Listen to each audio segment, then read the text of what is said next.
From Australia, this is the Wireless Institute of Australia with the weekly news service. This broadcast is in text, audio and video and is accessed on wia.org.au. Alrighty, this is VK4BB. As somebody said recently, VK4 Bad Boy. It is the program recorded in Brisbane Olympic City 2032, the program, the WIA National News Service. Now, you wouldn't necessarily expect a regional town known for its gold mining and agriculture to be the next centre of drone excellence. But this father and son did. The key points are a drone testing range is being established at West Wyalong in the New South Wales Riverina. New drone, balloon and space technology are being developed, and it's hoped that the technology will be used by emergency services to help save lives. ABC News are reporting Flight Design Research and Development Manager Robert Brand and his son Jason are setting up a facility at West Wyalong in New South Wales Riverina to study, develop and analyse aerospace and space hardware. The 70-year-old has high hopes for some of the potentially life-saving hardware. He said it could have been valuable during the Black Summer bushfires and recent flood emergency in the east of the country. The brand started working on a project to send balloons into the sky that will stabilise at an altitude of about 16 kilometres, something Robert Brand said had rarely been achieved. They'll have solar power, they'll have batteries, they'll be able to just motor gently against the wind up there, which is pretty light, he said. We can fly a system to a disaster zone and provide visuals of what's going on and provide radio communication to people on the ground. We need to be able to get this technology bedded down really well and into the hands of our Defence Force, firefighters and the SES. And if we can do that, it will change this country. At 20, Jason Brand is the CEO of Flight Design. He's also the youngest person to win the Australian Industry and Defence Network Young Achiever New South Wales Award.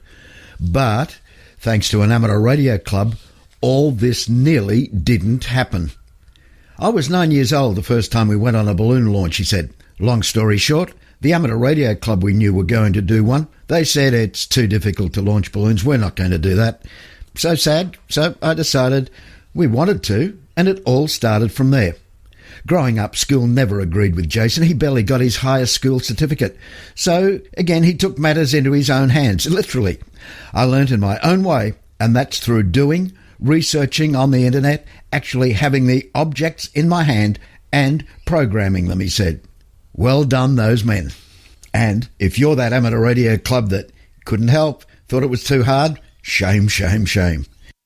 Now, with Anzac Day fast approaching, here's VK4MIK, Mike Patterson. The AM and CW on Anzac Day event. This event has been operating for many years. It developed after I talked to World War II Coast Watcher Sergeant Lionel Veal, who operated with Allied Intelligence Bureau, which gathered intelligence in New Guinea to allow further operations using his RCA ATR-4 Alpha. They used radio to pass coded messages back to the base stations. It reminded me that radio communications have played such a big part in Australia's defence history from World War I to the present. Following that, it occurred that there was quite a large number of folk in amateur radio who served in the armed forces, and it would be appropriate to have a radio salute to those who served and are still serving and use the old radio modes of AM and CW that was used during World War I and II and even Korea. We also encourage use of ex-Defence Force radios and older radios, as history showed that there were many occasions where commercial radio receivers were used, plus I personally had experienced many commercial radios used when I served in the RAN Hydrographic Service. The Tableland Radio Group gave me support for the initiative. The Townsville Amateur Radio Club has supported the event since the beginning, and the radio operator experience of the Gavin VK4ZZ XOTCRO as net control has proved invaluable, as Townsville Radio Club also operates from the World War II command bunker, which is the SES headquarters in Townsville. The event has grown in popularity over the years, and amateurs get to experience AM for the day, and for many that is a new experience. But it is interesting how well the AM transmissions travel. We also encourage operations from former defence facilities if possible. This year, the Whyalla Amateur Radio Club are hoping to operate from near the ex-HMAS Whyalla, one of only 2 surviving corvettes from the 60 that was built in Australia during World War II. Andrew VK5CW and others will be operating from the Repatriation General Hospital site, Australian Military Hospital 105, in its 80th year. Doc VK5BUG will be operating CW from around 7.018 during the afternoon. He is ex-RAN, NATO and a Marconi School of Radio trained. Some members of the Australian military radio operators will be operational as well, using a variety of military radios over the weekend. Suggested frequencies are 7.125 for AM and 7.025 CW. This event is not a contest and is designed to be friendly and social and allow amateurs to try the old radio modes, lest we forget. VK1WIA. The WIA Hybrid AGM and Virtual Conference 2022 has the theme of Antarctic Gateway and is open for registrations. It takes place on Saturday, May the 7th, with the AGM kicking off at 10:30 AEDT and the virtual conference starting at 1300 AEDT. The virtual conference consists of 4 special presentations that highlight the history, culture, research and communications associated with Antarctica. This week we focus on the first 2 presentations and next week the last 2. Our keynote speaker is Professor Ellie Leanne from UTAS and is titled Mixed Signals, the Impact of Wireless on the Australasian Antarctic Expedition 1911-14. Just before the Australasian Antarctic Expedition departed in late 1911, its leader Douglas Mawson boasted to the media that the great feature of the expedition is our wireless equipment. For Mawson, establishing wireless communication between the 2 continents for the first time was important not only for practical and scientific reasons, but also symbolic ones. A continent that was effectively within talking distance of Australia, he argued, had a special call upon its people.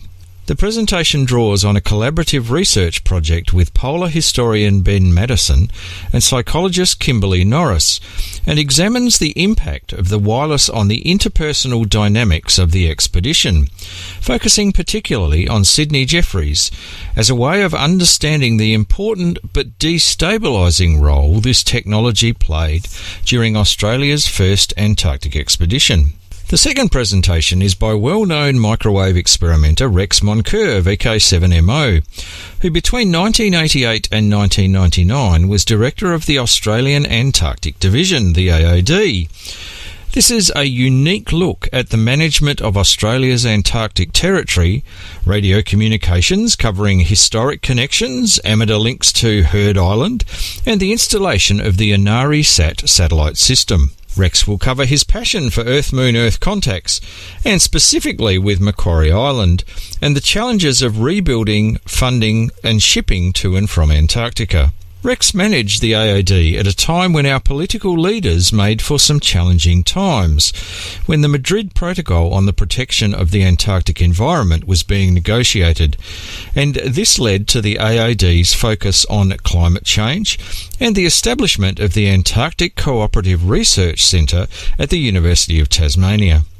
Rex finishes off with some interesting and very expensive examples of Murphy's Law from his time at the division. Now, how do you participate?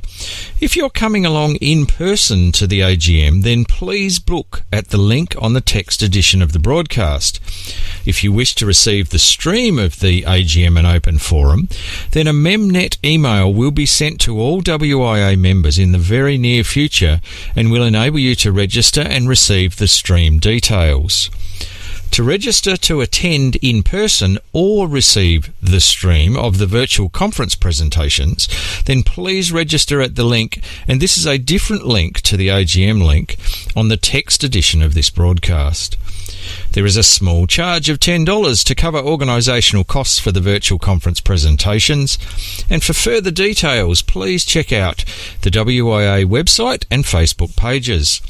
On behalf of the 2022 Conference Organising Committee, we look forward to seeing you on the stream on May the 7th. Here's 73 from yours truly, Justin, VK7 Tango Whiskey, for the WIA National News. This is the home service of the Wireless Institute of Australia through VK1WIA. Now, international news with Jason, VK2LAW. Hello. Leading international news from Region 1, ARU Monitoring System Region 1 newsletter reports during March, likely as a consequence of the current military situation, they noticed an increase of transmissions in unknown modes in HF amateur radio bands. In many cases, their most probable function was to act as jammers in order to disrupt or nullify their reception.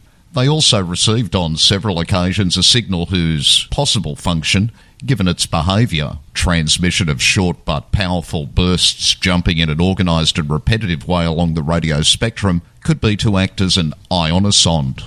Radar used to examine the ionosphere in order to determine the optimum frequency for the transmission of signals in HF bands. Also, military modes that IARUMS had not observed for a long time, such as the Russian digital mode T230-1A, also known as Mahovik, were copied. IARU Region 1 respond to EC Solar Energy Strategy. In their response to the European Commission Solar Energy Strategy, IARU Region 1 have highlighted the level of RF pollution that can be caused by the solar PV optimizers used in solar panel installations. A post on the IARU Region 1 site says IARU Region 1 PRC, in conjunction with the region's EMC committee, has submitted a paper to a recent European Commission call for evidence with respect to solar energy strategy. Solar energy systems, which include solar PV, are a progressive technology whose use is to be encouraged. However, there are certain caveats to be noted in deployment and ongoing use. IARU concerns are not with solar technology per se, but with the potential pollution from so-called optimizers. The paper that was submitted detailed elements of the ongoing research and monitoring by the EMC committee in this area. Celebrating the centenary of the transatlantic tests, the RSGB in Region 1 has released a video celebrating the centenary of the 1921 transatlantic tests. The Radio Society of Great Britain and the ARRL have been celebrating the centenary of the transatlantic tests. This video highlights the fantastic exhibition put on by the National Heritage Centre in Saltcoats. The 1921 message reenactment by the Kilmarnock and Loudon Amateur Radio Club and the 160-metre Transatlantic QSO Party. In news from Region 2, Canada, updated policy on amateur radio and examinations. Innovation, Science and Economic Development Canada, ISED, have released updated versions of two important amateur radio policy documents for that country's hams. They are RIC-1, Guide for Examiners Accredited to Conduct Examinations for Amateur Radio Operator Certificates, RIC-3, Information on the Amateur Radio Service. Both documents were updated to reflect the changes made to the radio communication regulations, specifically the rescinded ISED $20 examination fee for amateur radio operator certificates and the removal of certificates that are no longer issued by ISED. Other revisions include editorial corrections for clarity and the conversion to electronic format of the form to apply to become an accredited examiner. Amateur radio in Canada became licence exempt on April 1, 2000. A call sign, when issued, lasts for 125 years from the holder's date of birth, at which point it can be reassigned. For VK1WIA National News in Sydney, I'm Jason, VK2LAW. Now, operational news with Felix, VK4FUQ. Hello there. Now, contest-wise 2022. Harrow Angel Memorial 80-metre sprint, Saturday, May 7th, 2022, 10 hours UTC to 11:46 UTC. The Don Edwards Memorial Slow Morse Contest, 2 days starting May 14, 1800 hours, concluding May 15, 1600 hours. Saturday evening 14 May between 6pm and 9pm Eastern Standard Time on 80 metres. Sunday afternoon 15 May between 1pm and 4pm Eastern Standard Time on 40 metres. International CQ Pride Contest June 4 to 6. New Worldwide Digital Contest also June 4 to 6. VK Shires Contest 11 June. WIA VHF UHF Winter Field Day. Winter 2022. 0200 hours UTC Saturday 25 June through 0159 hours UTC Sunday 26 June. Dippers in BK6. IARU HF World Championship next contest is July 9 and 10. WIA Trans-Tasman Low Band Contest 16 July 2022. The Trans-Tasman Contest, held on the third weekend in July, aims to encourage low band activity between VK and ZL. RSGB IOTA Contest is July 30-31. WIA RD or Remembrance Day Contest weekend closest to the 15th of August each year. 2022 is Saturday, Sunday, August 13 and 14. DX window. In the Maldives, active for a few more days is 8Q7DX, through to the 27th of April on 80 through 10 metres. QSL Virella TW and E73Y. Lithuania, LY. Special call sign LY100BBALL is QRV until the end of April to commemorate 100 years of basketball there. QSL via LY2QT. Kenny will be on the air from Otso Island, AS117, from April 30 to May the 1st on 40, 20, 17 and 6 metres, where Kenny will be using CWSSB and FT8. QSL via the home call JA4GXS. Listen for the call sign 3Z80AK through May 31st. Polish amateurs are marking the 80th anniversary of the formation of the Home Army, which was the dominant underground resistance movement in Poland during World War II. QSL via SP1 PBW. In the world of DX, be listening on the HF bands for 8N650JP, the special call sign being used by the Japan Amateur Radio League's Okinawa branch. HEMS are marking the 50th anniversary of the return of the Okinawa Prefecture to Japan from the United States administration. The call sign 8N650JP is active through to the 30th of September. QSOs will be confirmed automatically through the Bureau. Jan Mayen, JX. Helge, LB4MI's QRV as JX/LB4MI until early October. Activities in his spare time on 20 and 17 metres using SSB.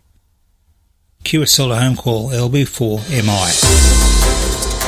For VK1WIA National News, I'm Felix VK4FQ Kiwiningham. This is the home service of the Wireless Institute of Australia through VK1WIA. Now, special interest group news with Cole, VK3GTV. Hello, welcome to the segment. First up, it's Worldwide Special Interest Group News, Summits on the Air, Worldwide Flora and Fauna Program, Parks on the Air and other adventure groups. Pubs Clubs on the Air 2022. Now, we're pretty sure this is legit and not an old April 1st post, but this must rank as some adventure. It's back. Pubs Clubs on the Air, May 13th, 14th and 15th. If you or your radio club or society is interested in taking part and putting on a station, please put on your big boots and complete the web entry form at the website listed in the text edition of this news, or alternatively email Pakota, that's PACOTA, at g6tw.org.uk, and it's said that they'll send you some details, hints and tips. Worldwide Special Interest Groups, Astronomical, software project to guide world's largest radio telescope. As stories go, this one is up there with the biggest. The world's largest radio telescope, an array of antennas and dishes that spans the hemispheres, is getting software to help in its operation. Amateur Radio Newsline's Jeremy Boot, G4NJH, picks up the developments from here. Prototype software for the world's biggest radio telescope will be built by a group of universities and labs in the UK, with money just released by the UK Government Science and Technology Facilities Council, the STFC. The software for the Square Kilometre Array, or SKA, will direct the telescope's gaze at the sky, translate its signals into data, and diagnose issues. BBC News reported that on Monday the 11th of April, the Council had released £15 million, the equivalent of more than $19.5 million in US currency, for the work that will involve teams at Oxford, Cambridge and Manchester universities, as well as those at the STFC's own labs in Edinburgh, Daresbury and Harwell. The SKA is an array of 197 dishes and 130,000 antennas in both Australia and South Africa, and the software will allow astronomers to interpret what is received by the SKA at an intensely high resolution, and it is a most sensitive radio signal receiving device. For Amateur Radio Newsline, I'm Jeremy Boot, G4NJH. Thanks, Jeremy. Worldwide Special Interest Groups, Final Frontier. Eurisat, Hades B ITU designation, is a 1.5p pocket cube mission sponsored by AMSAT EA, offering licensed radio amateurs around the world the opportunity to relay FM voice and AX.25, APRS 300/1200 BPS communications. The slow-scan TV camera module is expected to fly, depending on restrictions. Images would be taken randomly, but the SSTV module would also contain some ROM-coded images to be transmitted as well. The launch is planned for a 525-kilometre polar orbit with SpaceX in October this year. For more info, check out amsat-ea.org. More news on CubeSats. LightCube. LightCube is a one new CubeSat educational mission aimed to inspire and provide a learning experience to people across the planet by producing a light visible to the naked eye. The flash, expected to be as bright as the International Space Station, will be produced by 2 xenon flash tubes. These will be triggered by amateur radio operators. A downlink on 437.175 MHz using 1K2 AFSK with AX25 has been coordinated with the deployment from the ISS planned for October. More information is available by checking out lightcube.space. Worldwide Special Interest Groups, IOTA, EU114. Bob will be active as MU5E from Guernsey during the RSGB IOTA contest from July 30 to 31st as a single operator CW mode entry. QSL Bob via MU5E via LOTW or GU4YOX direct or by the Bureau. EU122 Ian G3WVG will be active as MN5A from Rathlin Island, Northern Ireland during IOTA contest, also as a single operator mixed mode D-Expedition entry. QSL via LOTW. EU129 Operators Norbert, Rainer, Heiko, George, Ron and Olaf will be active as DK1A from Usedom Island using the RSGB IOTA contest July 30-31st as multi-2 entry QSL via DK1A direct by the Bureau or Club Logs OQRS. Now with the latest Worldwide Special Interest Groups, YOTA Youth on the Air news, it's over to Alec, VK2APC. Youth Preparedness Award for Clovis High School students. Thanks, Cole. And in this story, we hear how TV station Fox 34 KCBD reported that the Emergency Management Director Dan Heating, KG5 DTV, and the Clovis High School Teen Community Emergency Response Team have been awarded the FEMA Region 6 Youth Preparedness Award. FEMA in the US is their federal emergency management agency.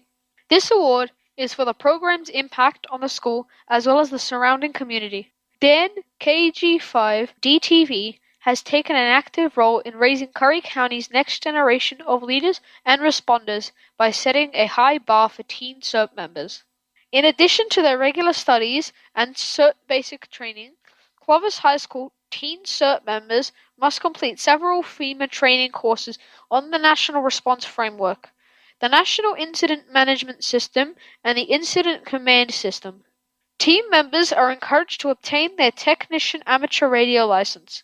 They have participated in multiple responder training and have been deployed to 3 major community events. For VK1, WIA National News, I'm Alec, VK2 APC in Sydney. Now back over to you, Cole. Thanks, Alec. Now on to Worldwide Special Interest Group's Rescue Radio. Amateur radio helps rescue injured California outdoorsmen. A relaxing weekend of camping and fishing did not go as planned when a member of a Californian outdoors club fell and broke his hip. The Old Goats Mountain Club, OGMC, had worked their way along an old Forest Service road into a rugged off-grid location in the foothills of the Cascade Mountains. Dave Johnson, KL7DJ, said his friend slipped and fell while trying to reel in a catch. The injury was so severe that the man could not be moved safely with a trip that would take at least 2 hours over the rough terrain. Johnson is the only licensed amateur radio operator in the group, and using California Amateur Linking Radio Association system, he was able to call for emergency help from his vehicle. Greg Stambach, KD6VEN, located in the San Francisco Bay Area, responded and contacted the Shasta County EMS, which dispatched a Reach 5 rescue helicopter from their base in Redding, California. The entire rescue took about 1 hour, and before the helicopter landed, a local ambulance company arrived and was able to stabilize the injured camper. After surgery and 3 days in the hospital, he's now at home recovering. Dave's wife Linda, also a licensed ham, KL7ISN, helped coordinate getting their friend's vehicle back to Redding. Using pre-planned contact schedules and after several makeshift auto patches, the car was driven to a nearby highway where 2 other club members were able to take the car safely back home.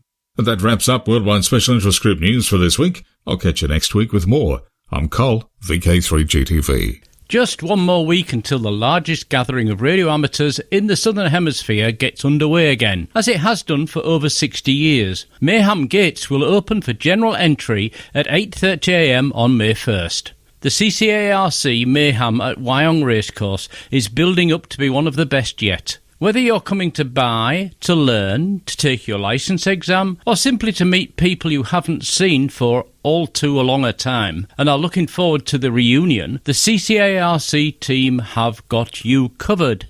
Fox hunts with prizes both in the car and on foot, car boot sales and commercial traders, exhibitors and lecturers, and good old-fashioned meeting up with mates with refreshments. It's all going to be at Wyong. The one thing we can't control is the weather, but as many as the attractions are undercover, that's less of a problem. We do hope to put on a portable radio demonstration with HF and satellite communications as long as the weather is kind to us. To speed your entry, you may wish to buy your tickets in advance online. That facility, along with the list of raffle prizes, traders attending, and terms and conditions, can be found on the website at mayham.org.au. There is allocated parking for the disabled, and Mayhem is a wheelchair-friendly event. If you are travelling to Wyong from further away, don't forget the meet and greet on Saturday evening from 6:30 in the Grand Hotel in Wyong, on the main road just across the railway from the racecourse.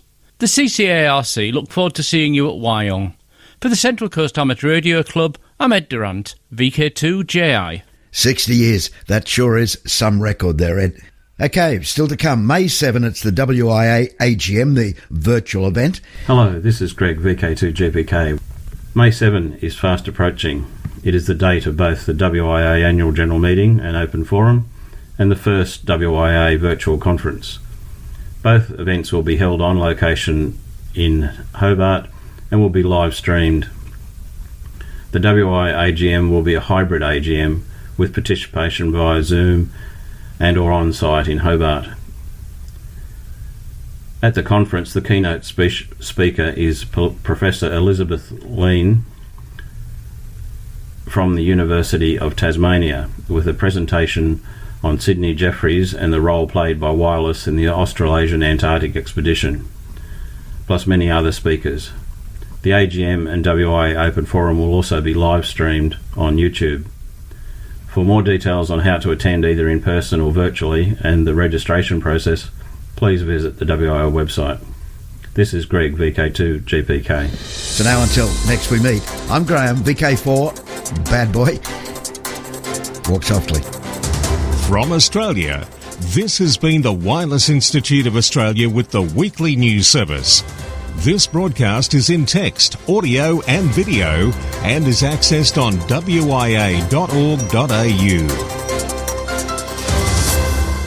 Courtesy of Bevan, VK5 BD's ATV and YouTube channel, this has been WIA National News. We're back now, live and local, and your voice, your callbacks. And don't forget, tick like.